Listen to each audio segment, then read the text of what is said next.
Hello everyone, इस video के अंदर हम पढ़ने वाले हैं relation between EMF, TPD and internal resistance of cell कि हमें ईएमएफ, टीपीडी और इंटरनल रेजिस्टेंस के बीच में रिलेशन बताना है, क्या एक्सप्रेशन आने वाला है इसकी बात करनी है। ठीक है, तो इसके अंदर हम मान लेते हैं कि हमारे पास एक सेल है जिसका ईएमएफ ई है और इंटरनल रेजिस्टेंस स्मॉल आर है और वो एक सर्किट के अंदर एक्सटर्नल रेजिस्टेंस के साथ कनेक्टेड है कैपिटल आर के साथ। ठीक है, तो देखो इसका डायग्राम क्या होने वाला है कि हमारे पास मान लो कि सर्किट में एक एक्सटर्नल रेजिस्टेंस है कैपिटल आर और इसके साथ एक सेल कनेक्ट होगा जिसका ईएमएफ कितना है कैपिटल ई और इंटरनल रेजिस्टेंस कितना है स्मॉल आर। और इंटरनल रेजिस्टेंस हमेशा क्या होता है, सीरीज में कनेक्ट होता है सर्किट के अंदर, तो ये मैंने मान लिया स्मॉल आर। ठीक है, ये कनेक्टेड है इस सर्किट के अंदर। तो यहाँ से अगर आप देखोगे तो ये तो पूरा अरेंजमेंट किसका, सेल का, कि इंटरनल रेजिस्टेंस भी किसका है, सेल का, और ईएमएफ ई।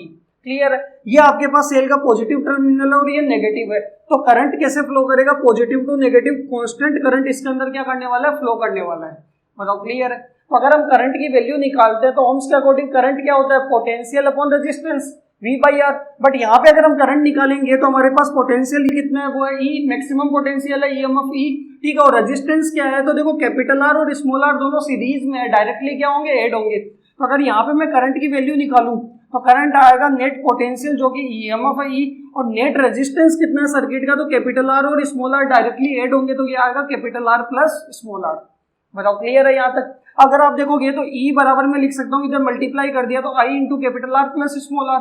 आप ईएमएफ को लिख सकते हो I into capital R plus I into small R. बताओ क्लियर है, इक्वेशन नंबर 1।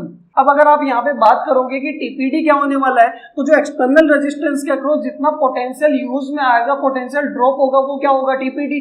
कि टीपीडी होता क्या है, सर्किट के अंदर जो पोटेंशियल यूज में आ रहा है उसको हम क्या बोलते हैं, टीपीडी बोलते हैं। तो यहाँ पे अगर आप इसमें करंट आई जा रहा है तो इसमें पोटेंशियल कितना यूज आएगा, I इंटू आर, और वही आपका क्या होगा, टीपीडी होगा। तो आप लिख सकते हो अकॉर्डिंग टू ओम्स लॉ,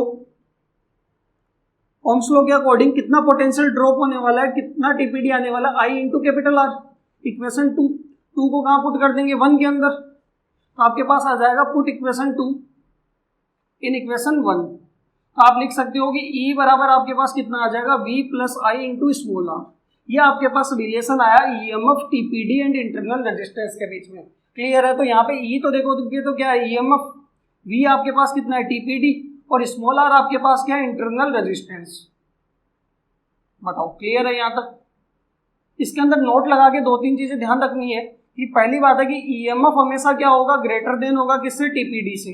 कि अगर आप टीपीडी के अंदर I into small R add करोगे, इंटरनल रेजिस्टेंस की वजह से जो पोटेंशियल आएगा वो ऐड करोगे तो क्या आने वाला है, ईएमएफ आने वाला है। यानी ईएमएफ टीपीडी से हमेशा क्या होगा, ग्रेटर होगा।